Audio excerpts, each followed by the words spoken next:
Raymundo. Hey, sollte dies dieser Auswahl etablierter und gefragter Meinungsblogger von meiner Wenigkeit in ihren sehr detaillierten Aussagen überzeugt haben, dann schau doch gerne auch bei meinen anderen Kanälen vorbei. Dort gibt es unter anderem Hauptkanalvideos, die ich selber nicht in Form von Reactions on Stream mache, oder noch mehr Reactions auf meinem brandneuen Drittkanal. Da werdet ihr auf jeden Fall beste, neu aufgewärmte Unterhaltung finden, wie ihr sie kennt und liebt, sonst würdet ihr ja jetzt nicht in diesem Video sein. Aber genug geredet, weiter geht's mit diesem Video. Ich möchte mit euch ein Experiment wagen an der Stelle. Und zwar waren wir ja alle mal jung. Ne? Bei mir ist es ein bisschen länger her. Aber wer sich erinnert, wir haben ja in der Vergangenheit bereits über Harry Potter gesprochen. Dass der Autor, die Autorin in dem Sinne ja gar nicht mal so unkontrovers ist in ihrer Machart. Ihrer Werke. So, eine weitere Autorin, die gar nicht mal so unproblematisch war, von einem gewissen Werk, das nach Harry Potter riesige Wellen geschlagen hat, wollen wir uns jetzt in diesem Video mal zu Gemüte führen. Und zwar wollen wir rückblickend eine retrospektive Analyse bezüglich eines englischen Videos machen, und zwar das Franchise Twilight. Ich bin übrigens davon überzeugt, ich bin nicht 100% sicher, ob das confirmed ist, aber ich bin davon überzeugt, dass die Autorin von Twilight eine Mormonin war. Oh je, die Glitzervampire. Oh ja, diese. Die war Mormonin, oder? Ich sag's doch! Ohne Witz! Das merkt man! Das merkt man so doll! Weil das ist effektiv prüde. Das Werk ist effektiv prüde. Und unterschwellig sind da so viele Botschaften, die halt zutiefst religiös sind. Das merkt man, wenn man das Auge dafür hat, wenn man das dann weiß so. Und das finde ich interessant. Für euch Englisch faulen mit Untertitel. Wir haben lange keine englische Reaction mehr gemacht. Und es wird Zeit. Wir haben einen englischen Bildungsauftrag. Wir gehen rein. You might remember Twilight for iconic scenes like this. How long have you been 17? A while. You better hold on tight, Spider Monkey. And we all Hat das niemand weird gefunden? Hat das niemand weird gefunden? Also ich kann mich an die Debatte damals nicht erinnern. Hat das niemand weird gefunden? Wie alt ist der? 17? Nee, 100 irgendwas, oder nicht? So, wenn du schon fragen musst, wie lange er denn schon 17 ist und die Antwort, oh, ein bisschen länger. Bruder, wie bitte? Wie bitte? Ich meine, bei Anime, wenn du da so eine kleine, aussieht wie Körperbau von einem 9-Jährigen so, aber sie ist dann 1000 Jahre alte Hexe oder sowas so. Alle finden es weird, weil es weird ist so. Aber wenn der Dude hier über 100 ist und aussieht wie sie und aber als 17-Jähriger cosplayt und 17-Jährige datet, man scheint damit kein Problem zu haben. Wir waren alle 15, wir haben uns sowas nicht nachgedacht. Ja, das kann sein. Das kann natürlich sein, ja. Das kann natürlich sein, ja. all watched Twilight as kids. I was about 11 in 2008, and so were you. We were all 11 in 2008. I know this review of the Twilight series is coming out about a decade and a half after Twilight had controlled the minds of tweens across the country and started a hot vampire and or werewolf crave in my era. But I had watched the Twilight films as a preteen as they were coming out in theaters. I wasn't particular. Ich habe die tatsächlich nicht im Kino geguckt, so. Ich muss ehrlich gestehen, die ersten beiden habe ich tatsächlich gesehen und ich habe nicht geahnt, was das soll. Also ich habe den Hype dahinter nicht geahnt. Ich fand, die Kampfszenen fand ich schlecht und langweilig. Ich fand, die Charaktere waren halt wirklich boring. Also es war halt wirklich schlechte Fantasy. Es war halt wirklich schlechte Fantasy. Ich habe nicht verstanden, warum das so gehypt wurde. Crazy about it. I didn't really get it, but I wanted to be included and my friends wanted to go, so I ended up going too. Until about a month ago, I was just like living as I am doing, and I got really sick over a weekend, so I was kind of couch-ridden, and I saw that Twilight was trending on Hulu, so I said, fuck it, why not? And it kind of ended up going like this in my household. Es war so Team Edward. Oh, the hell. Sowas, ne? So als YouTuber, so diese Skits, so, ne? Sowas werde ich echt nie machen. Das ist super aufwendig. So die Kamera abbauen, da aufbauen, da hinstellen, Aufnahme mehrfach machen und sowas. Das ist super aufwendig. Warum macht man das? Da hätte ich gar keinen Bock drauf. Da blende ich lieber ein Meme ein. You wanna watch Twilight with me? Oh, no. Oh, no, this stuff is dumb. Nah. Dude, this scene, this is from a dream Stephanie Meyer had. And she based the entire movie off of it. Did you know that? Oh shit, really? Can you believe 50 Shades of Grey was based on this? Wundert mich gar nicht.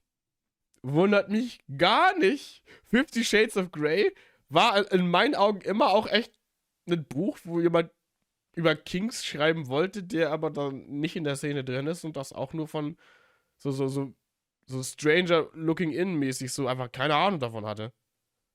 So, jetzt machen wir was Verruchtes. So, das war wirklich schlecht. Es war wirklich schlecht. Also, Bro, das war, ja. Nee. It was wild to me when I remembered that 50 Shades of Grey is based on the Twilight series, but when I rewatched it made a lot of sense. I like watching you sleep.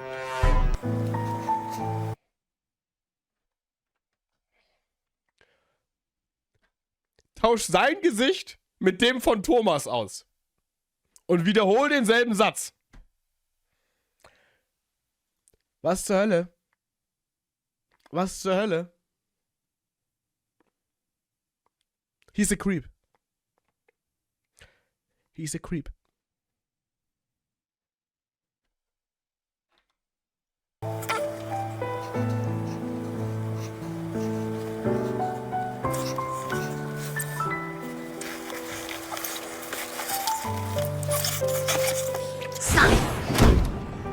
So these reviews are coming from a rewatch. I hadn't seen any of these films since they came out, so rewatching them fresh as an adult brought a whole new perspective that really went over my head as a kid. I know Twilight is a lot of people's comfort movies. It's okay. I'm not trying to come after your favorite movie. I feel like I have to remind you that I liked these movies. It was really fun watching them as an adult, even if most of the movies were goofy. Ganz ehrlich, ich verstehe das nicht, ne? Also ich verstehe es auf Ernst nicht. Auf Ernst nicht, wenn sich Leute angegriffen fühlen, wenn man jetzt aktuell mit der Information, die man und dem Wissensstand und der Perspektive, die man jetzt hat, auf alte Sachen guckt und die dann nochmal neu betrachtet. Ich verstehe nicht, wie man dann auf Krampf ja, ich nehme dir also Harry Potter fand ich als Kind auch hammergeil. Aber rückblickend sehe ich da jetzt mit mehr Wissen und mehr Erfahrung und einer gewissen Reife auch ernsthafte Probleme. Das nimmt mir die Kindheitserfahrung zwar nicht weg, aber es war trotzdem auch damals gar nicht mal so unkontrovers. Hat man als Kind noch nicht geahnt, weil es halt für Kinder geschrieben ist oder an Kinder orientiert ist. Allowed to like them, I'm allowed to goof on them and still have a good time watching them. Side note, I'm not reviewing the books here, as you can imagine, I'm just focusing on the movies. Naruto-Klon. Twilight 1, the 2008 release. Cold, wet thing. I don't really...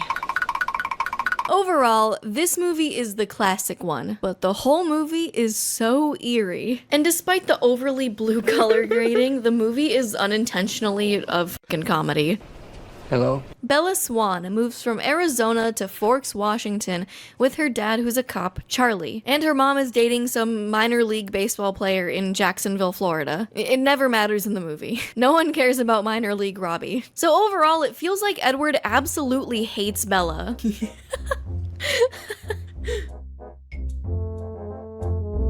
Dude does not take her eyes off. Junge, was? Bro! Wie bitte? Das Bild ist ein einziges Meme.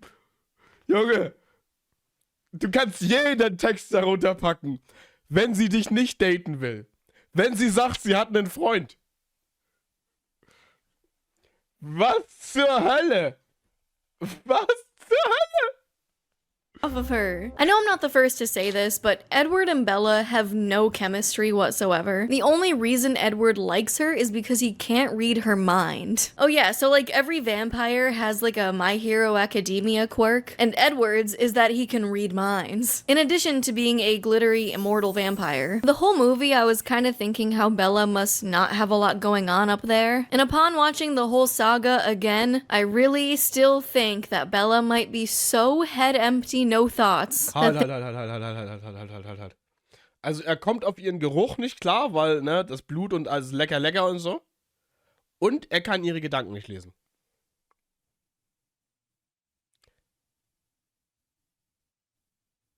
Ist euch nicht bewusst, wie unfassbar problematisch das ist? Wie kannst du dich als Autor hinsetzen und eine Geschichte über einen Dude schreiben, der über 100 Jahre alt ist und eine Minderjährige den Geruch, der halt von der Spezies her ein Predator ist, den Geruch dieser Minderjährigen unwiderstehbar findet und ein Problem damit hat, ihre Gedanken nicht zu lesen, also sie nicht kontrollieren zu können, sie nicht manipulieren zu können. What the hell? What the hell? What the hell? There's nothing for Edward to read. Denkt daran, dass er sie später immer heimlich beobachtet hat, während sie geschlafen hat. Junge, das ist Bilderbuch toxischer Urgroßvater. Das ist ja Toxicity sein Urgroßvater. Das ist alles so kaputt. Was ist denn im Kopf? Ey, das ist kein Horrorbuch. Das ist kein Horrorfilm, ne? Das ist kein Horrorbuch. Das soll eine romantische Liebesstory sein, so. Und dass er eifersüchtig wie nix war. Digga, der ist Bilderbuch toxischer Boyfriend. Ich kann sie nicht einschätzen, finde ich schon interessant. Ja! Er ist effektiv Stalker, der Kontrollgelüste hat. Das ist so komplett messed up. Also als Elternteil sollte man sich eigentlich sich vor Augen halten, wie unfassbar absolut gar nicht das geht als Romantisierungsbasis für kleine Kinder. Ich finde das auf Ernst bedenklich.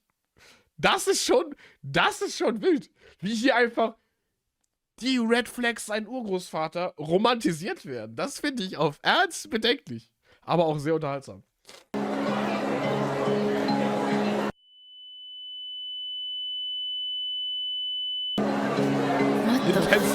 All they do is argue the whole movie, and throughout the whole series, you'll see that Bella has no decision-making skills. She's consistently making the worst decisions, no matter what it is. She's kind of the definition of thinking with the wrong head, and so many of the scenes go on for an uncomfortable amount of time, too.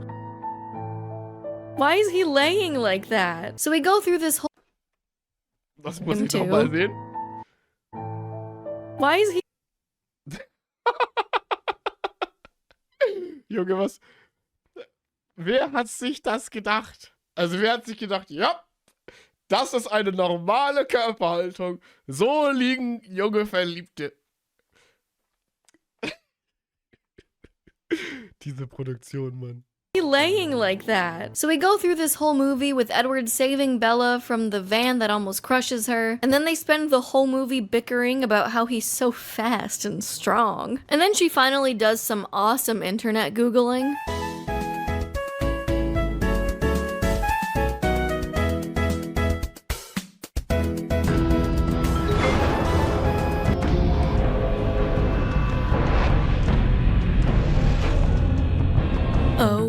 Well, imagine, and finally confronts Edward about it. Say it. Do it. Say it. Do it. Vampire. Say it. And then they literally go frolicking in some fields and stuff, and he introduces her to his family, and they bond over the one thing they have in common. You have so much music. What are you listening to? And then Bella immediately... Was ist das für eine Beziehung? Warum ist das die Basis, auf der man als Teenie, als Pubertierende Person so so die ersten. Was ist das? Was ist das? Wie kannst du nur, das ist wahre Liebe. Oh ja. Oh ja. Die haben eins gemeinsam. Sie hören gerne Musik. Das ist wichtig. Man sollte viele Gemeinsamkeiten haben in einer Beziehung. Charaktere waren damals uninteressant. Nee, nee, eigentlich nicht. Eigentlich waren Charakter und Charakterentwicklung immer interessant und immer wichtig. Moment.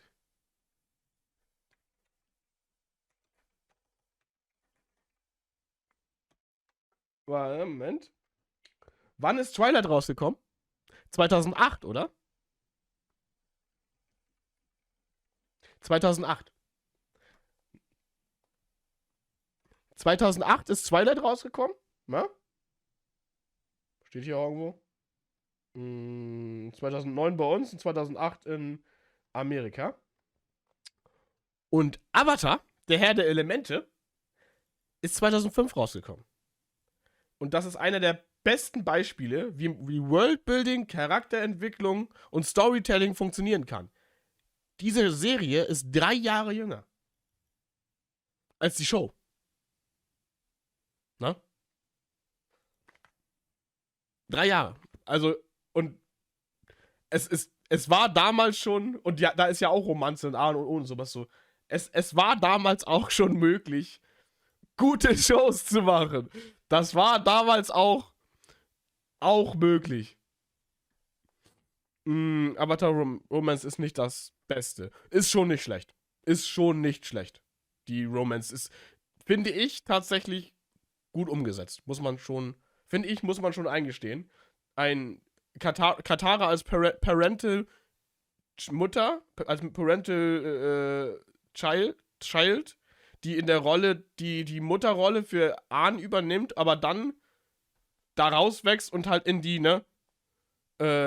Rolle der ich finde schon, weil er sie als, also ich finde diese Transition, ich finde das ist schon gut gemacht. Und vor allem, wie sie ihn dann auch an, also ich finde das gut gemacht. Also geht immer besser, aber ich finde das schon sehr gut gemacht. Es ist eine Kinderserie. Twilight zieht auf Teenies ab. Ja, aber das ist doch umso trauriger. Ich meine, Avatar ist umso komplexer. Es ist so viel komplexer und zieht auf Kinder ab, während Twilight auf Teenies abzielt, die deutlich älter sind. Und in Twilight, hier Dingens, wird über Genozide gesprochen, ne? Dürfen wir nicht vergessen. Also, es ist härterer Tobak, es hat eine größere Reichweite, also ein größerer Story-Scope.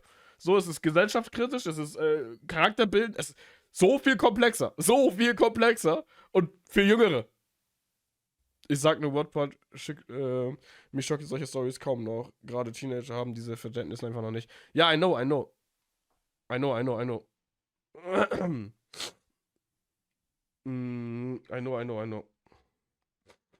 Aber wir sind ja keine Teenager mehr. Dementsprechend können wir uns ja kritisch damit auseinandersetzen, was man so uns Teenagern vorgesetzt hat. Das sollten wir tun. Ruins the moment by not dancing. I can't dance. I know you can. But I don't know you worry, can. because this is way more fun. You better hold on tight, Spider Monkey. So in Twilight, Kristen Stewart's acting is just not as bad as we made fun of them for. However, the face acting definitely gets worse in other movies. It's amazing how both Kristen Stewart and Robert Pattinson are actually both good actors and have proven themselves to be since Twilight. It just comes to show what happens when you're given source material like Yikes. this. What's in Jacksonville? How did you know about that? You didn't answer my question. Oh, you don't answer any of mine, so... I mean, you don't even say hi to me. Hi. But also for some reason in Twilight, Diese Dialoge! Was sind diese Dialoge? Das ist ja... Was ist das? Du kannst mir doch nicht erzählen, dass man das geguckt hat. Es war so, tiefgründiger Dialog, war richtig gut. Das ist wie eine Impro, ja! Also, was? Wie bitte? Every male character suddenly becomes Johnny Bravo horny for Bella. This kid, Edward, Jacob, and not even just these high school kids. But they do other scenes in this movie that shouldn't be sexual and kind of make you uncomfortable anyway. Like after Bella gets stitches in the second movie and Dr. Carlisle is stitching her up, she's grabbing onto him and we get like a close-up shot of that in a weird way. Warum? Warum fässt sie ihren Arzt an? Warum? So an der Taille so. Warum? Ist das normal? Ist zu dem Zeitpunkt noch minderjährig? Was haben sich die Rechercheure gedacht? Hat Chance genutzt? Ja, sicherlich. Junge, was ist das? Or this other scene in Twilight, when a vampire, James, is about to kill Bella, but gets all up in her face like they're about to passionately make out. I, as an adult, and even as a child, it didn't cross my mind how horny everyone was for Bella, because I was still trying to figure out my multiplication tables. So I decided to call in a Twilight expert to fully understand this phenomenon.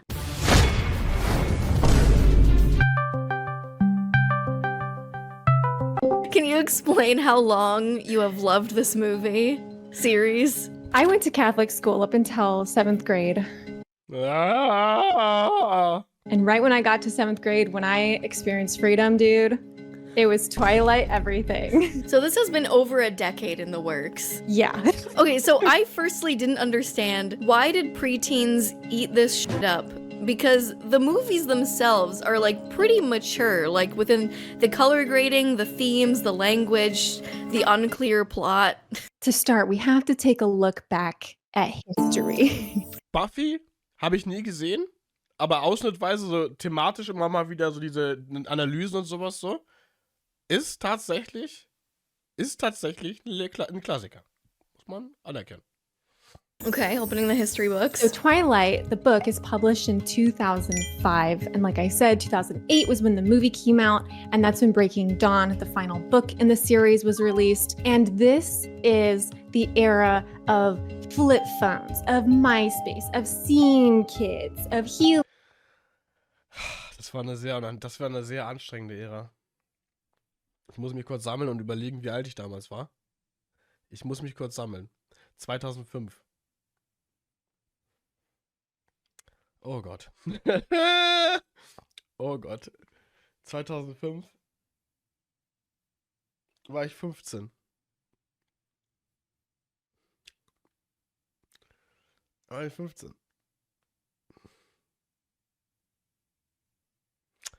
Ah, ich erinnere mich an diese Fotos. Ich erinnere mich auch an die Girlies, die so rumrannten und so. Ich erinnere mich an diese ganzen, auch an die Handy. Ich hatte auch so ein Handy. Natürlich hatte ich auch so ein Handy. Ich erinnere mich. War keine schöne Zeit. Es war gar keine schöne Zeit für mich. Das war so die erste große Identitätskrisenzeit. And you might know that one. Heelys! This is nearing the end of the only other book to movie franchise of that time period, which is Harry Potter. The Deathly Hallows book released in the middle of that in 2007. And in that same year, the 5th movie came out, The Order of the Phoenix.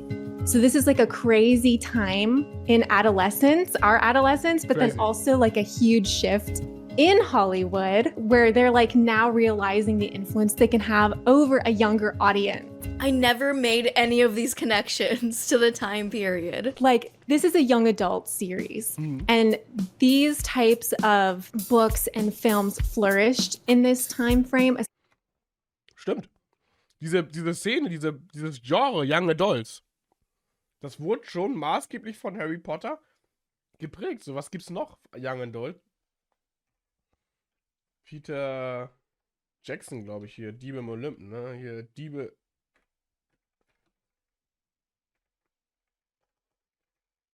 Gab's noch. 2010 kam das raus zum Beispiel. Also sogar noch 2 Jahre später bei uns und 3 Jahre später hier bei uns. Ne, die ersten Trailer kamen 2009 raus. Tribute von Panem. Aber das, oder? Tribute von Panem. Wann kam der erste Teil davon raus? Der erste Teil Tribute von 2008. Auch. Narnia. Narnia auch, stimmt.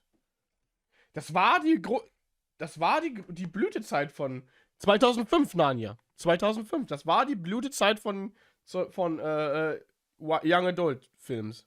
Herr der Ringe. Herr der Ringe, wann kam das raus? 2001. Herr der Ringe war aber schon älter. Genau. Herr der Ringe hat den Hype überhaupt erst begründet. Also Herr der Ringe hat der Branche, so würde ich sagen, Herr der Ringe hat der Branche gezeigt, dass man mit Fantasy erfolgreich sein kann. Und dann kamen diese ganzen Werke danach. Alle nachgeschossen. Stück für Stück haben sie die großen die Kinosäle gefüllt. Nee, Herr der Ringe ist nicht Young Adult, aber Herr der Ringe war so der Türöffner für Fantasy im Allgemeinen, weil Herr der Ringe halt High Fantasy ist als erstes großes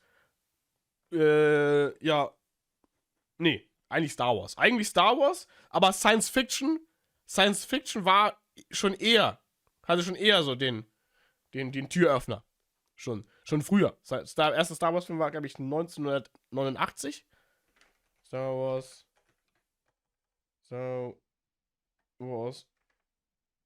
New Hope. Heißt, glaube ich, der erste, ne?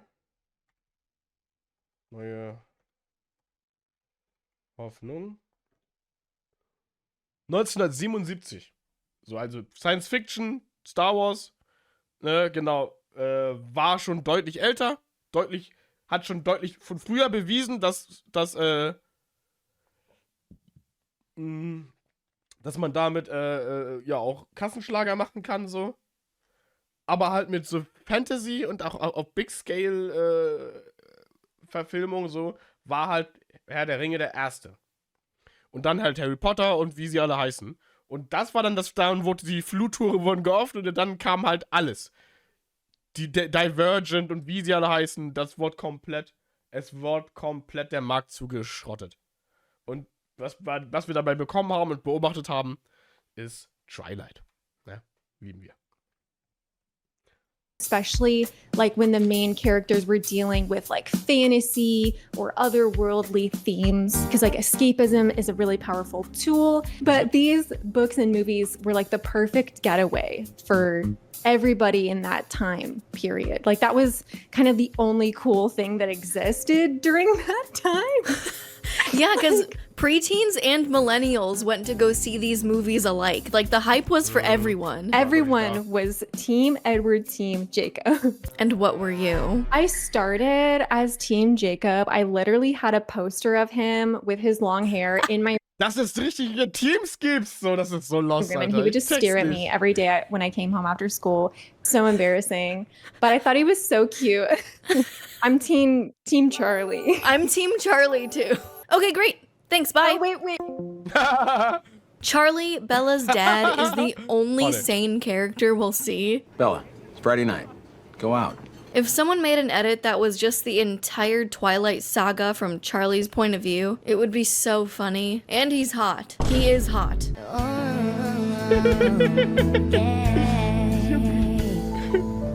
What? Thank you for letting me take your daughter out, Mr. Swan. I'll take care of her. Promise. Okay. We are going to play baseball. The Cullens are so fucking weird and pasty.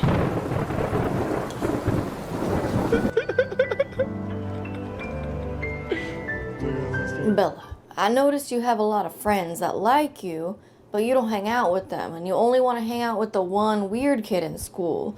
Why don't you go out and do something with the normal people? Dad, you really want to talk about boys? I literally didn't say that. Why are you doing that? Stop.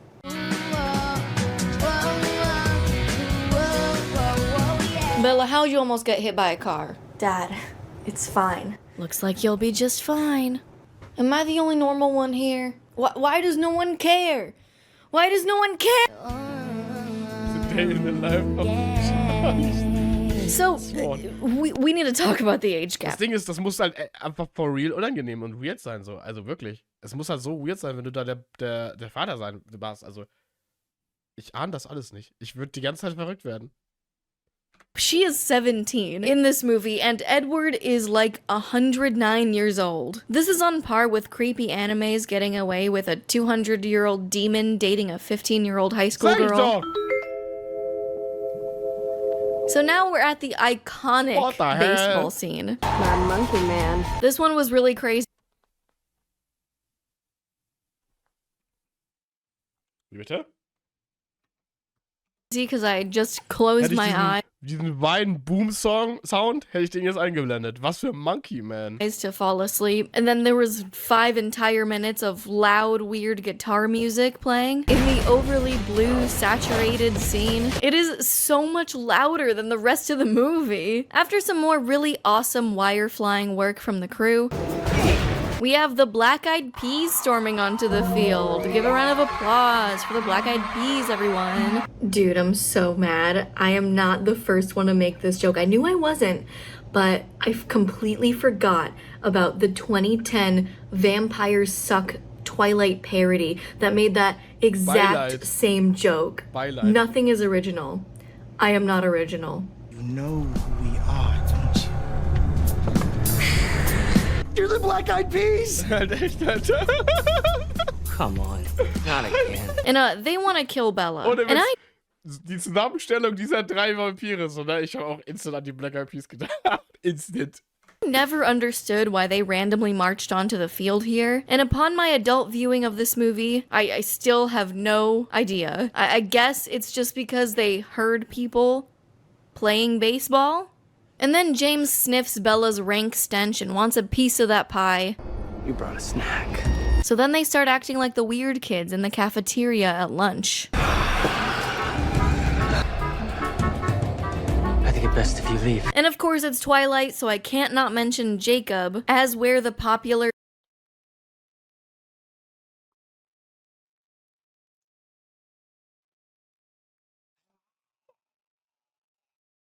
Das ist weird.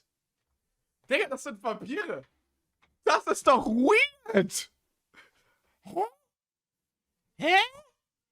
Wenn die sich so alle extrem schnell bewegen können, warum machen die einer? Digga, wäre ich ein Vampir, wäre ich so ein übermäßig krasser Mega-Vampir so, Digga, ich würde immer im Anzug da stehen, immer so, eine Hand in der Tasche und eine Hand hier am Kragen. Immer so. Immer. Egal wie. Selbst wenn ich fallen würde, würde ich so stehen. Wie kann man denn so unelegant sein? Wie so ein Bild. Von Werwölfen erwarte ich so ein Verhalten so. Aber ja nicht von Vampiren so. Und dann, genau wie aggressiver Rabe sagt, und dann schnell in der Route laufen und weg und weg und weg und weg. So, Digga, was ist das? Das muss doch ein 12-Jähriger geschrieben haben. Junge. Was ist das denn? shirtless and jorts outfit meme is born from the werewolf tribe uniform. He really doesn't play a huge part in this movie, which was a funny misremembering. He was, what the fuck was he doing in this movie? I don't remember.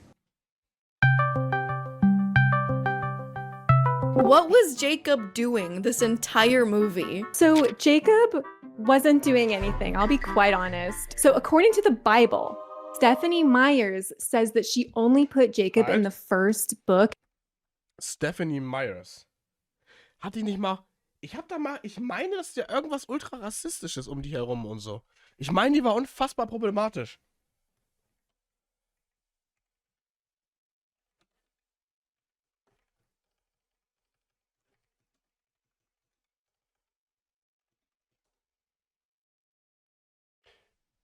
(2001) Twilight hat ein Rassismusproblem.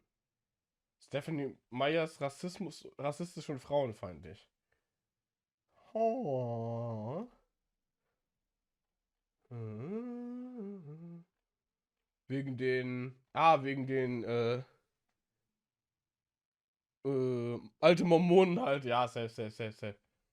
Wegen den Indigenen, die sie da als Werwölfe, als brutale Werwölfe darstellte, oder was? eindimensionale stereotypische Darstellung von amerikanischen Ureinwohnern, die indigene Kulturen bis hin zur Darstellung von Jacob Black als nobler, wilder, blutrünstiger Krieger und sexuelles Raubtier. Alles klar! Oh, geil! Endlich wieder! Da haben wir endlich wieder! Da darf ja endlich wieder... Oh, was ist hier los? Doch, es ist ziemlich eindeutig, auf wessen Seite die Narrative in Twilight ist. Da gab es die Cullens, die allesamt weiß und reich und mächtig und schön sind. Und da gab es Jacob, seine Leute, die dunkle Haut, arm und wild sind. Nicht zu vergessen die Amazonen, Vampire, die als wilde dargestellt werden. Stimmt. Und welche Hautfarbe die hatten die nochmal? Twilight hat ein Rassismusproblem nicht, hat Rassismus nicht erfunden, reproduziert aber direkt und indirekt rassistische Denkweisen und Vorurteile. Ha. Das ist natürlich unangenehm, ne? Aber wer hätte gedacht, dass 2005 oder sowas, rassistische Fantasies, Bücher rauskommen, ohne dass das irgendwie gesellschaftlich eingeordnet wurde, so. Wer hätte das gedacht? Das wundert mich jetzt aber total. Ich glaube aber, da war auch noch mehr. Vor allem einen echten Stamm als Vorbild genommen und einen Haufen ihres System-Fantasies Mist da reingetut. Nice. Also schön auch noch an oh, das ist natürlich unangenehm, ne? Dann kannst du auch einfach die ganze Meile gehen und dir zumindest die Sachen ausdenken, so. Aber das ist dann zu viel, das wäre dann zu viel Arbeit, ne? Das wäre jetzt zu viel Arbeit. Das ist doch geil, da freut man sich, das ist doch schön. Von einer Mormonin. Ja, natürlich, wer hätte das erwartet? Mormonen glauben ja auch, dass schwarze Menschen von Gott aus per se gezeichnet wurden, weil sie halt als weniger, ne? Und so. Also, die sind halt in ihrer Religion einfach auch rassistisch. As a plot device, literally only to tell Bella about the cold ones. And that's Und die it. Verwandlung zum Vampir hält auch die Haut auf. Das ist sehr belastend. And then she sent that draft off to her editor, and her editor loved his character so much that before writing the sequels, she put him in as a bigger part. And that's it. So he literally wasn't doing anything in the first movie. He was used and abused by Stephanie and Bella. So at the end, one of the Black Eyed Peas dies, and Edward and Bella go to prom together. Perfect. And Bella wants to become a vampire. Der Blick! Der Vater, die einzig normale Person im Raum. Was, Bruder? And Edward's like, no. And then it ends. That's it. The end. Noch dazu ist Jasper, einer der Cullens, ehemaliger Soldat, der für den Süden im Bürgerkrieg war, was auch null kritisch aus einer modernen Sicht angesprochen wird. Der hat für die Confederation gekämpft? Der. Sie einfach low-key gesagt, oh, also ein bisschen für die Sklaverei. Ein bisschen schade eigentlich. Also, Junge, was? Ja, ein Mormon, was willst du erwarten? Das ist halt, das ist auch wieder ein Tiefpunkt, ey. It's a new day, new moon. Oh yeah, so Twilight was okay, but New Moon really amps it up. It amps up Bella's facial expressions. It amps up the shirtlessness. It amps up the cuck. Hello, bicep. Abhängig davon, wie das auf dem Zweitkanal ankommt, werden wir uns wahrscheinlich auch zukünftig öfter mal mit ehemaligen Verfilmungen auseinandersetzen. Ich finde es eigentlich ganz spannend, die Dinge, die wir früher geguckt haben, mit der heutigen Perspektive und den heutigen Werten zu betrachten und zu beurteilen. Das finde ich eigentlich ganz spannend. Vor allen Dingen finde ich es für mich auch wieder interessant, weil ich habe mich nie wieder mit diesen Werken beschäftigt. Und mit der Kritik, die man da geäußert, habe ich auch mich nie wieder mit beschäftigt. So. Und wir müssen ja jetzt nicht Leute dafür jetzt Trash-Talken und fertig machen, sondern aber sich einfach nochmal kritisch mit den Werken befassen, die man früher gefeiert hat, finde ich gar nicht mal so unkritisch.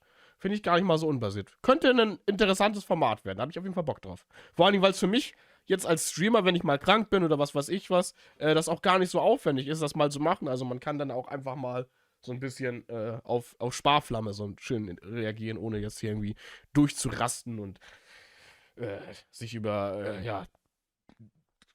absolut komplexe oder schwierige oder schmerzhafte Themen wie zum Beispiel P. Diddy zu zerbrechen und aufzuregen. Fände ich interessant. Well, I'm Mal just gucken. filling out, Bella. So the Cullens don't kill people because Dr. Carlisle, Edward's dad, made the whole family become vegetarians, meaning they only eat animal blood rather than human blood, which leads to Jasper, the newest vegetarian in the family. Be normal, Sorry, be normal, be Jasper's normal, always be normal, be vegetarian. normal, be It's a normal, little be normal, difficult be normal, be normal, be normal. Pleasure to meet you. Nailed it. It's okay, Jasper. You won't hurt her. Being one of the funniest characters in the movie, and I'm kind of a Der hat also für die Konföderierten gekämpft. Er war sozusagen auf der Seite der Sklaverei. Finde ich gut. upset he took a backseat after the next one. Anyway, Bella has the absolute worst 18th birthday party ever, and Jasper's just sitting there like...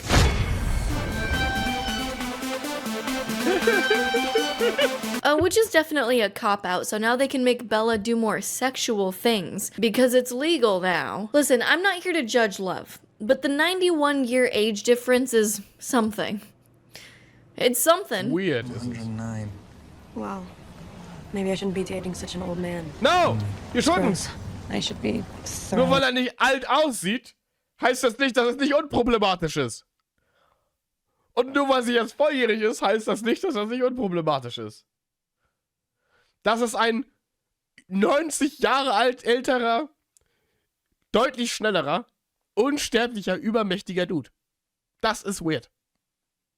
Das ist sozusagen die aktuelle Lebensrealität von einem jungen Mädchen, das eine deutlich ältere Person datet, hoch 30. Machtgefälle sein Urgroßvater.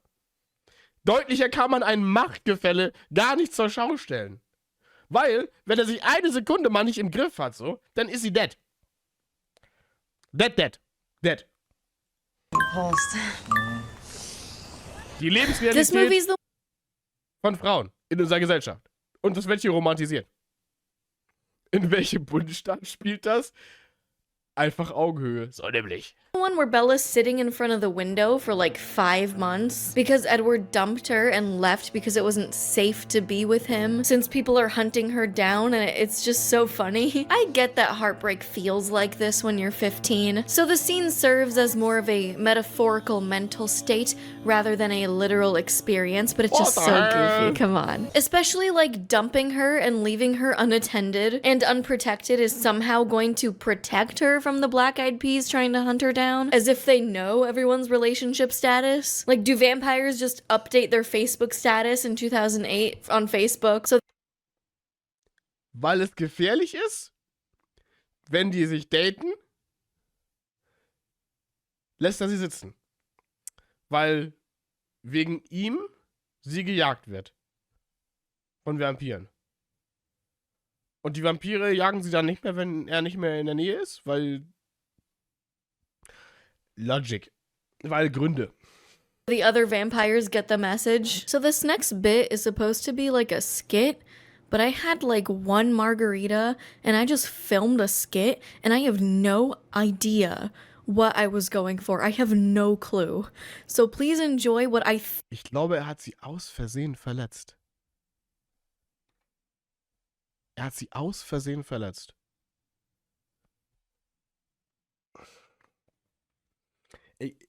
Ich finde es wirklich schwierig, tatsächlich, wie normalisiert wir diese Art der unfassbar toxischen, unfassbar übergriffigen, gefährlichen Fantasien hier in unserer Gesellschaft so dulden. Das finde ich unfassbar schwierig. Ich meine, es ist halt kein Nischenbuch. Sondern es war der Zeitgeist, es war halt allgegenwärtig. So, das war halt so eine spicy Beziehung. Das ist schon unfassbar problematisch. Nee, der Jasper ist ausgerastet, als sie sich geschnitten hat an ihrem Geburtstag und hat sie fast getötet. Nicht Edward. Ah, ja dann, wenn's die Familie war, dann ist es wieder weniger problematisch. Dann ist es weniger problematisch, wenn es die Familie war. think, what I think I was going for with this skit, I don't know. It's complicated. Also, die Familie, seine Familie hat ihn verletzt und deswegen hat er sie verlassen und anstatt zu sehen, ne? Dass sie halt Gefahr läuft, wenn sie in seiner Familie ist, weil sie auch schon verletzt wurde. Trauert sie dem hinterher und weiß, es ist... We can't hunt her down now, guys. They're literally not together anymore. Good one. James died for nothing, I guess. Where is the love, the love, the love? And that's how their hit single came to be. Charlie is once again the only rational human being in this movie. It's just not normal. This behavior. It's not. Quite frankly, it's scaring the hell out of me. And your mother. And checks on Bella every so often, especially because this is also the movie where Bella is screeching at the top of her lungs nonstop from nightmares because Edward dumped her.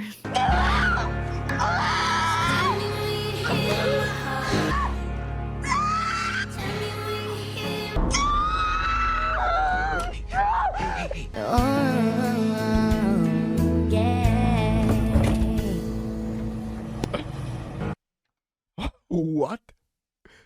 That just happened? Das ist wirklich krank. Wenn meine Tochter, weil sie sich von jemandem getrennt hat, oder mein Sohn so, ne? Wenn ich einen hätte, oder wenn ich eine hätte, ne? Nachts schreien würde, als würde sie abgestochen würde, so, ne? Oder er, würde ich zum Therapeuten gehen mit denen. Aber ins Schlaflabor. Ab in die Therapie. Bro, was zur Hölle? Das ist alles aber nicht gesund und auch nicht normal. Und vor allen Dingen nicht romantisch.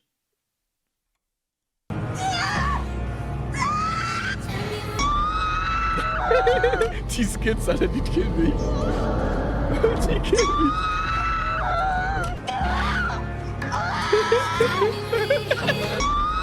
Das ist Liebe. Stimmt.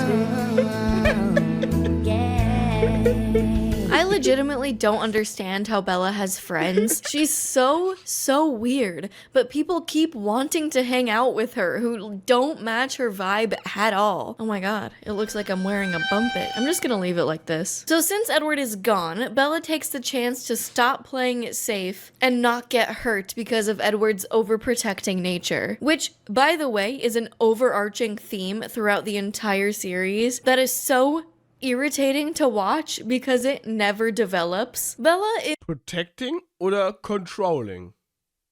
obviously, to me, feeling a little controlled in a way by Edward, so much that she feels the need to break out and do what she wants to do. But she's just still glued to him for no reason. That, or she's just trying to beg for his attention back by doing dangerous things to bait him. So yeah, she breaks off, and while Edward is gone, she decides to finally get to know her neighbor, Jacob. She hangs out with Jacob a lot the whole movie to repair this motorcycle, and they actually have chemistry. They joke around together, and I think one of the only times that Bella smiles in the whole series is when she's talking to Jacob. And there's this really weird scene where Bella goes on a date simultaneously with this kid from school and Jacob to the movies at the same time, and it's so f***ing weird. I swear the directors just had a kink for this type of cuck shit. Warum lieben die dieses Love Triangle Shit so doll? Was soll das? Was soll das? Also, Real Talk, was soll das? Also, ich habe so starke Schmerzen. Warum gibt man... Was soll das? Gute Nacht an der Stelle. Was soll das? Was ist das? Ich spüre förmlich, wie mein IQ sinkt und mein Rückgrat sich einkrüselt und verdampft. Was soll das? And nobody noticed until now. So she rides motorcycles and does dangerous things and sees the most hilarious visions of Edward as she's doing them. Lie. Lie better. Threaten him. Keep walking. Turn around. Imagine, du kriegst schon Psychosen, weil du so in love bist. Mhm. Das ist ganz normal. Ganz normal. Ganz normal. Stimmen hören. So, Loki, Psychote, hier Halluzinationen bekommen, so. Ganz normal. Man ist halt nur verliebt. Telling her to stop doing dangerous things. Bella, don't. Wow. Don't do it. Das wirkt wie eine Parodie, Have wenn you man das sieht. flossed today? Das ist wahre Liebe, ne? Muss man an der Stelle nochmal betonen, das ist wahre Liebe. Ihr habt nur alle nicht geliebt, ihr verkommenen, herzkalten Steine ihr. Das ist romantisch, das ist wahre Liebe. You fucking stink. Take a shower. Why would you do that? Would you still love me if I was a worm? I think she was trying to take. That just happened. Wurde so mit so einem Thema umgegangen? Ja, warum ist das alles so unkritisch? Warum wird das alles so unkritisch verarbeitet? Es ist alles so kaputt, Mann. Also, wir wissen doch alle, was das war, oder nicht? Warum wird das so unkritisch da so? Advantage Alles of Edward's romantisch, ja. sister Alice's quirk to see the future by doing dangerous things so that she'll see them and then come back and whatever, I don't know. Jacob starts acting weird. He goes off and acts weird for a while before he comes back. Ich trenne mich jetzt von meinem Freund, weil ich keine Psychose von ihm habe. Das ist der Maßstab. Nur das ist romantisch. Sonst macht ihr was falsch. Na, wenn du kurz bevor du was Gefährliches machst, nicht die Stimme deines Partners mit Gesicht vor deinem inneren Auge siehst, der dir sagt, mach das nicht, dann liebt er dich gar nicht. Eigentlich führt ihr keine Beziehung, eigentlich bist du Single. From puberty camp where he learned about being a werewolf and shit. And Bella has no idea what's going on. I mean, there's vampires. What are there? Werewolves do? In some sort of multi-century fantasy character rivalry? Yes. Yeah. Basically, Bella finds out that Jacob's a werewolf and got a sexy haircut. Gotta give him more sex appeal for the preteens. Come on, Stephanie. I remember when New Moon Weil came out. lange Haare bei Männern ist doch einfach nicht so männlich. Haare ab und Waschbrettbauch. It was like Team Jacob, Team Edward frenzy on Facebook. This haircut started a new era of Jacob never putting on a shirt ever again in the series. He finished with more than 3 seconds to spare, and that's how you become an American Ninja Warrior. So now that Jacob's a werewolf, Nach heutigem Maßstäben, ne, wird der jetzt gar nicht mehr als sehr muskulös wahrgenommen werden. he learned about the rivalry and he knows that the Cullens are vampires. And then he says this. You've been lying to everyone. Charlie? Who is everyone, Jacob? Charlie? Wie bitte? Jacobs Schauspieler war im zweiten Film 16. Das ist so merkwürdig. Hey, 16-jähriger Junge, zieh mal dein Shirt aus. Los, mach dich mal ein bisschen sexier hier. Das wollen die Ladies da draußen. Das ist gut für die Einschaltquoten. Los, der Junge darf nie wieder ein Shirt tragen. Ja, der hat ja richtig Bauchmuskel. Das ist irgendwie merkwürdig. Nennt mich gerne Brüde, nennt mich gerne alt, aber das ist irgendwie weird.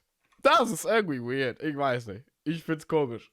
She's lying to everyone by just not shouting from the rooftops Und er that hat she auch knows. hinterher berichtet, dass er sich nicht wohlgefühlt hat, so sexualisiert zu werden. Digga, what the fuck?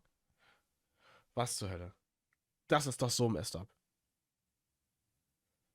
Wie der trainiert und gedatet hat. Ja, das muss krank gewesen sein. Also allein für die Form musst du schon heftig diäten. Und mindestens 4 Tage, 5 Tage die Woche trainieren.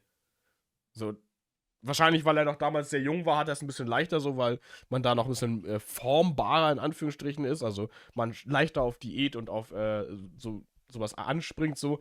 Aber das ist unfassbar kaputt. Unfassbar kaputt. Bei Alkali gab es auch oberkörperfreie Szenen von On-Off-Character. Ja, true. Es ist problematisch eigentlich. So Kinder, weil die sind mit 16, bist du noch ein Kind, ganz ehrlich. So in diese Form rein zu hämmern und dann halt so als so, wuhu, so mit diesen typischen pfeifenden, ne, dieses zu inszenieren. Das ist problematisch. A family of vampires in Forks, Washington. But oh yeah, remember the Black Eyed Peas from the last movie that they kind of forgot about? Don't worry, they're back in this movie, about to be forgotten again. This band of vampires aren't even like a real threat in this movie. Like sure, it's a main plot point, but they're kind of just awful, forgettable, and non-threatening villains. You You are so mouth-watering. We all know the real main focus of this movie is to get you to pick whether you're on Team Edward or Team Jacob. By this point, I'll be honest with you, I was pretty much rooting for Team Jacob because, like, Edward is manipulative. Hey, did you do this to my truck? Bella, you have to understand. You're Was? Warum gibt es Leute, die in seinem Team sind? Rauft euch! safety is everything to me. Boring, has no personality, and he and Bella have literally nothing in common, and she has smiled not once around him. So I'm like Team Jacob all the way. Das ist so messed up, Until ey. Jacob literally sexually assaults Bella in the third movie. And Bruder, das wird ja mal schlimmer. Der eine ist absolut controlling und der unfassbare Stalker und der andere assaultet sie? Digga, was ist das? Warum hasst die Autorin Frauen? Vor allen Dingen, ich kann das progressively got more manipulative and desperate as the movies went on, and I was just... Was ist das denn für eine Auswahl? Zwischen dem, versuchen wir hier mal junge Menschen gefügig zu machen und ich kontrolliere dein ganzes Leben, weil deine Sicherheit mir wichtig ist. Junge, was ist das? Weil das die Alternativen für eine junge Frau sind, oder wie? Gute Botschaft an der Stelle. So done with these men's bullshit, I am telling you. I'm Team Charlie. Anyway, one more member of the Black Eyed Peas dies since the wolves are protecting Bella now. So now there's just Fergie, whose husband was slain by Edward after he tried to nom nom nom make Bella a tasty snack. You brought a snack. And she literally doesn't matter in this movie. Who cares? But okay. I'm rushing through this because we're not even at the good part yet. So at one point, Jacob is over and they almost kiss, but the phone rings. Classic. He answers their landline, and it's Edward in Rio for some reason.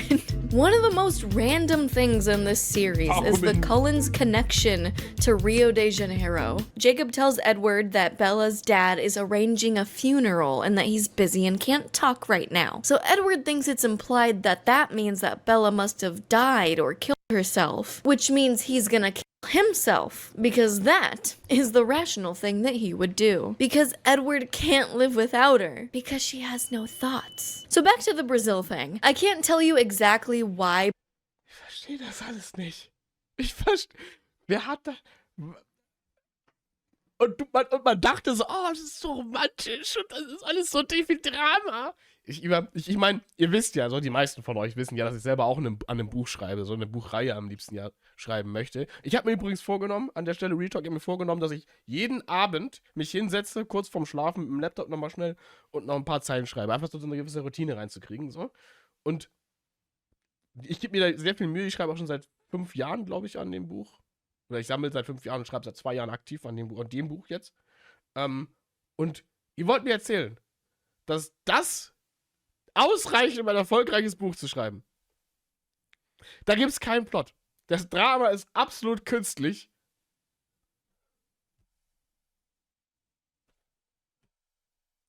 Die Charaktere sind so stumpf und...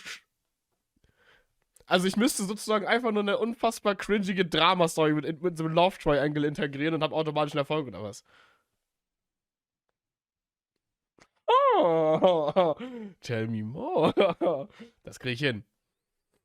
Brazil being part of the lore is so funny and random to me because they go back in a future movie to Rio and it's just like in the middle of Twilight New Moon about the palest, unhappiest people in America and it cuts away to Christ the Redeemer and samba music. It's such a stark contrast and audibly made me laugh because I saw this when I was 12, but watching it again as an adult is so much better because now that you've seen good movies, you can go back to watching Twilight and really just appreciate it and enjoy all the goofiness. Apparently in the book, it's explained that Edward follows a false lead from Victoria being in Rio de Janeiro, I guess. So he follows them there and that's why he's in Rio when he calls Jacob, or he is trying to call Bella, but he Jacob answers, you get it, when he calls. I don't know why they would go to Rio. They purposefully came to Forks, Washington, and saw that Bella lived there, so I don't know why they'd leave. They needed a little break, a little vacation, a little football in Ipanema. There's a beautiful theory that someone on Reddit wrote about Rio in New Moon, and Es gibt richtig Theorien und sowas. Das ist ein Fiebertraum, Alter. Die war in Rio, ich dachte in Rom. Nee, ich glaube, im letzten Teil sind die in Rom oder sowas. Mit diesen anderen Vampiren oder so. Irgendwas war doch da. Die kamen doch auch alle auf Nowhere irgendwie. It's beautifully written, and it's kind of like how Rio has the statue of Jesus embracing the light no matter who you are, and that's kind of the symbolism of it. And it's warm and it's life, and it's kind of like Edward trying to embrace the light, while in New Moon, Bella is also embracing a world without dark, because the idea of like yin and yang, one can't exist without the other, light cannot exist without dark, and vice versa. But both of them feel out of place without each other as like yin and yang. But honestly, I don't think, even if this was the Das intention, ergibt überhaupt gar keinen Sinn. Also das dumme Gelaber da aus von diesem Reddit-Post ergibt überhaupt gar keinen Sinn. Das ist so ein pseudo-intellektuelles, dämliches Gelaber. Das ergibt heftig keinen Sinn. Weil da eine leuchtende Statue steht, will er, das ist ein dummes Gelaber. Also, das ist ein dummes Gelaber. it doesn't come across that way in the movies at all. I don't know if it does in the books, but there's a reason that it felt really random to me, even if there is symbolism that I didn't quite pick up on. Anyway, it, we're doing a world tour here. Edward goes to Italy to show his shiny skin at the local vampire-hating festival, so the vampire to Italy to show his shiny skin at the local Ich muss sagen, das sieht krass aus. Das ist eine krasse Szene. Ich finde, also von der Ästhetik her, das ist geil. So, alle komplett in Rot und so, dann hier mit diesem goldenen Dingens so, das ist cool. Wäre das, also die künstlerische Note, diese Kreativität im Worldbuilding, wäre das der Standard, hätte man darüber reden können, dass das Qualität hat. Weil das ist geil. Das ist, na, das ist cool. Das ist cool. vampire-hating festival, so the vampire government can kill him, because that's illegal in vampire law. So this was the festival of San Marcos, and I just had to look into this. And a surprise to us all in the real world, it is actually, surprisingly, not a day where the city celebrates running vampires out of the city. They're commemorating the expulsion of vampires from the city.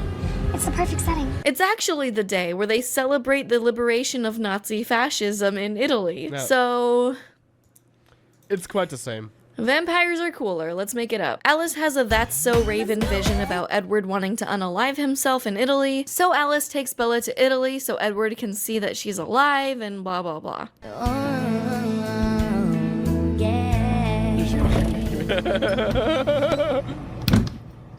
Bella?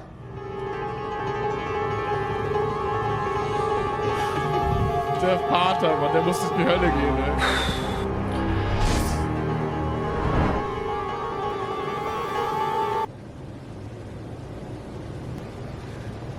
I give up. Der arme Vater, Mann. I don't give a shit about the vampire government here. I forgot Dakota Fanning was the vampire queen.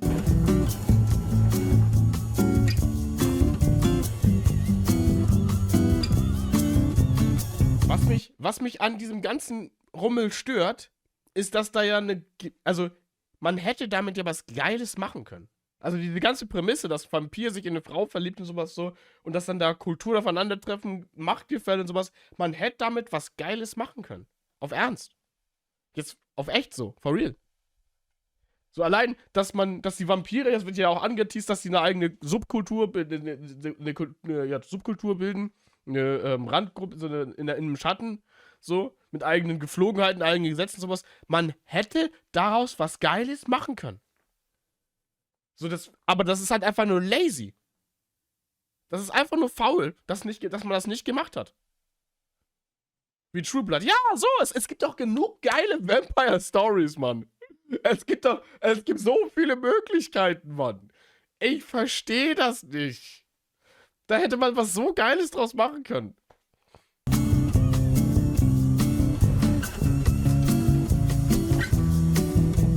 And they're just kind of there to be like, hey, you can't date a human, that's weird. We have to kill her now because she knows too much. And then everyone's like, no, you can't. I promise she's gonna get turned into a vampire. I saw it in a vision. And they're like, Oh Gott, ist das okay, weird, Alter. fine. Ja, denn? And that's it. Eclipse. The Cuckening. I call this one Eclipse the Cuckening because that's exactly what this movie is. Forget about Veronica or whoever is trying to hunt down Bella because this movie is hot. Oh yeah. Ooh-wee. Whoo. Ooh, yeehaw. Yeehaw. Oh my God, Dad, I'm a virgin. Okay. So Victoria, or Fergie as we have been calling her, is now trying to create an army of newborn, bloodthirsty vampires to take down Bella, since she is outnumbered by the Cullens. That's the main antagonizing plot point in this one. So the whole... Also, was zur Hölle? Da ist keine... Das ist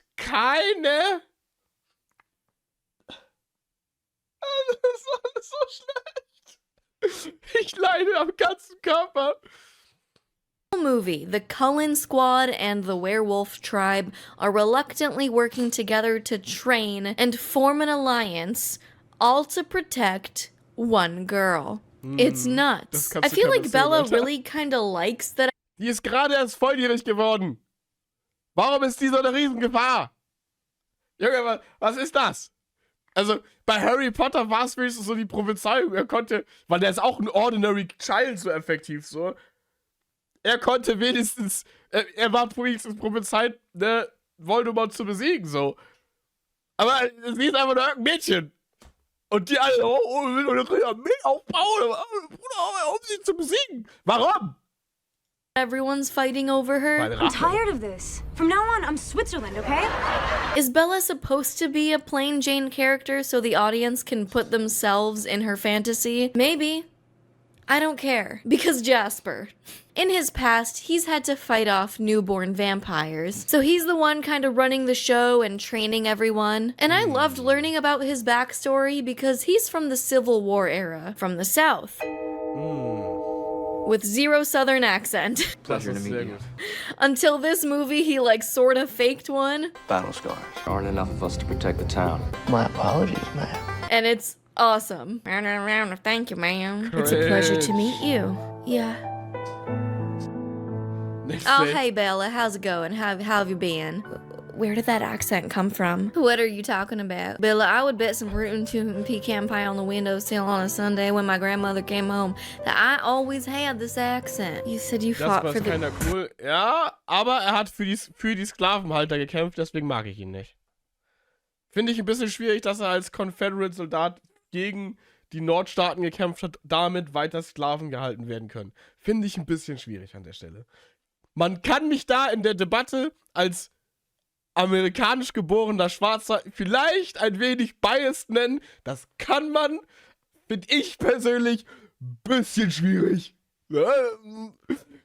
Auf meiner Friendlist ist der leider nicht deswegen. Confederates? But other than that, this movie really amps up the romance. Yeah, you thought it couldn't get any more steamy, did you? So Bella and Jacob obviously have a lot of chemistry, and Jacob is growing ever more frustrated that Bella wants to become a vampire and be with Edward, to the point where he literally sexually assaults her, and she punches him in the face? This is when I was like, oh my god, I'm not Team Jacob or Team Edward, I am Team Charlie. Yeah. If I was not his daughter and not 18, obviously. You get what I'm saying. He's hot. Then Edward gives Jacob a nice lesson on consent. If you ever touch her against her will again, Don't do this. she's not sure what she wants. Don't do this. Let me give you a clue. Wait for her to say the word. And I know this was a meme at the time, but Jacob is literally shirtless the entire movie. And I remembered it being somewhat of an exaggeration. Das ist alles so unfassbar messed up. But like, no dude. They knew what 12-year-old girls wanted, and they delivered. And then, Bella is basically begging Edward to f her the entire movie, and he finally ends up being like, no. It's too dangerous. No. You said that you wanted me to have every human experience. Not one.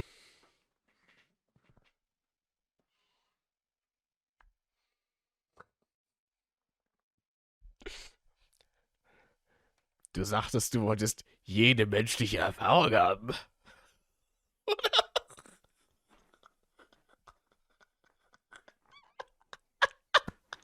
Was ist das? Was ist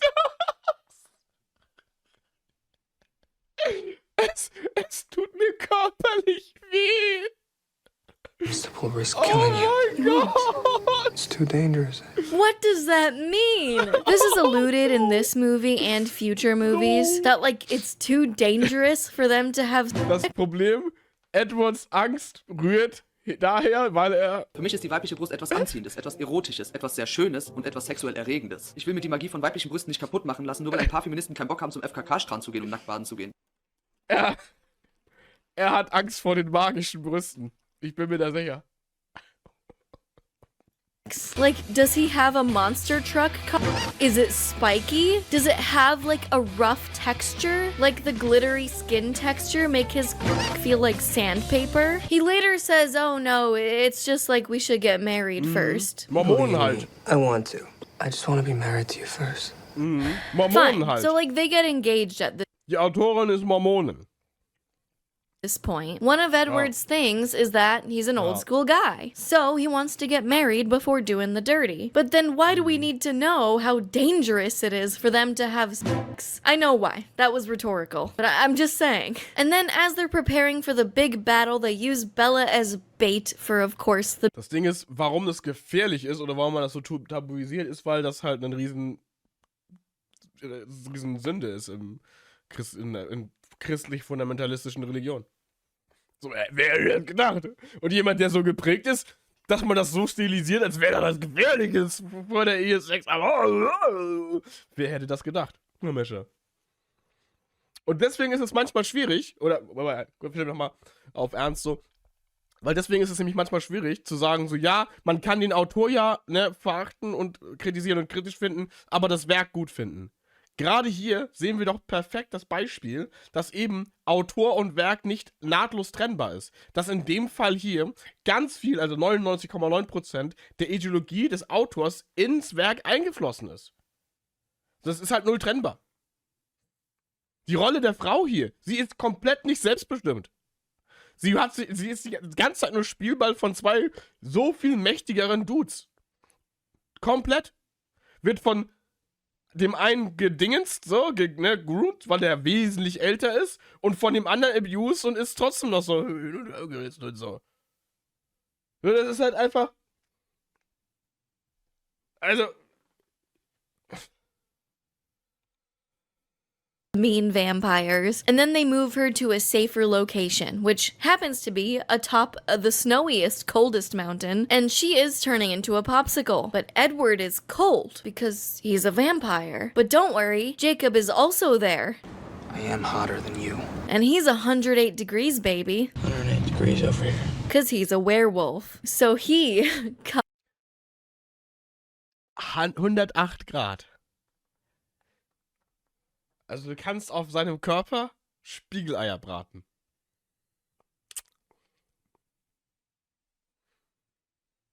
Alles klar.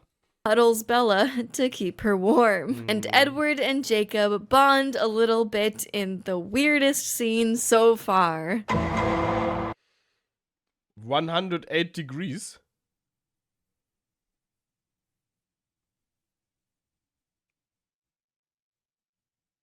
Was ist das in Fahrenheit? In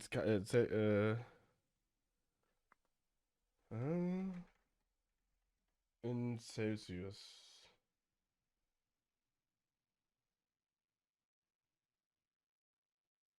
Aber es sind 42 Grad. Kannst du damit was auftauen?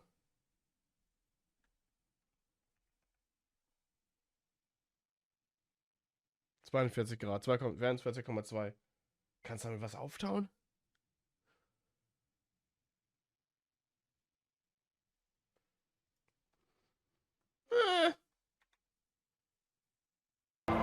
So then, sneaky Edward, who gives a shit about the fight? The fight is happening at this point, but who cares? Edward purposefully lets Jacob overhear him and Bella talking about their engagement. And Jacob gets all upset and is like, I'm gonna go join the battle then, and maybe die. Because if you don't love me, then I might as well die, so I won't be a distraction for you. Emotionale Erpressung an der Stelle. Die hat einfach komplett die Checkliste durchgespielt. So, was sollte man zwischenmenschlich niemals machen? Einfach komplette Checkliste abgearbeitet. Maybe I'll get myself killed and make it simple for you. No! Toxic, toxic, toxic, toxic! Both of them! So Bella's all like, no, Jacob, kiss me! And then they spend a while passionately making out on top of a mountain. Das ist doch Nötigung. Er droht mit seinem Ableben und dann machen die rum. Digga, das ist so alles so kaputt. Und ihr habt das gesehen und gelesen und war so eine gute Unterhaltung. Ist das ein Fiebertraum? Basically in front of Edward, as she's engaged to Edward. Nein, er liebt sie. Stimmt. Das ist wahre Liebe. Kiss me, Jacob. And when Bella's finally done making out with Jacob, she goes back to Edward, and he isn't even remotely mad or upset. I don't know what happened. I love it. I love you more. Das SpongeBob-Sound im Hintergrund, ja, genau das habe ich auch gerade gedacht. Digga, what the hell? I'm telling you, I thought this while watching the earlier and later movies. I think at some point, Edward started to enjoy being cucked. Which is fine, to each their own, but I hadn't seen anyone talk about this when the movies were coming out. Then again, I was also 12, and the only thing that we really cared about was declaring on our Facebook walls if we were hashtag Team Edward or hashtag Team Jacob, where the only qualifications were who you thought were hotter. To be a 12-year-old girl again. I mean, the cover art for the movies were literally just the three of them, not just Bella and Edward.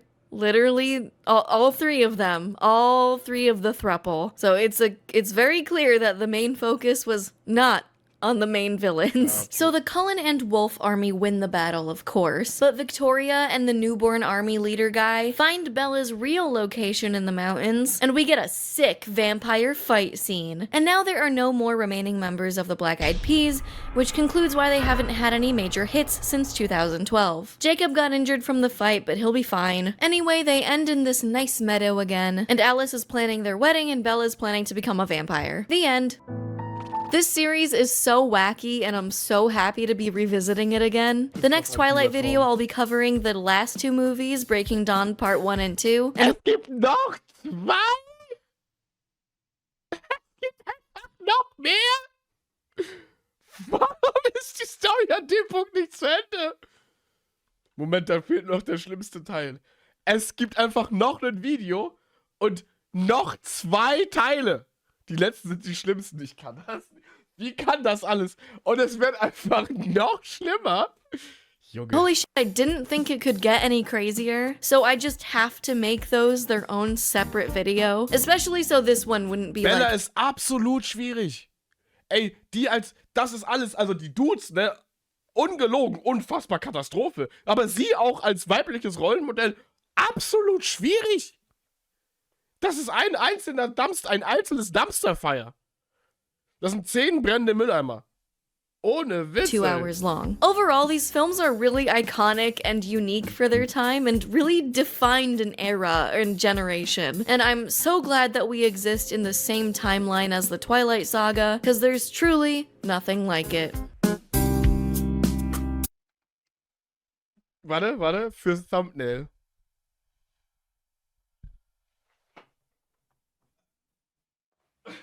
Das passt.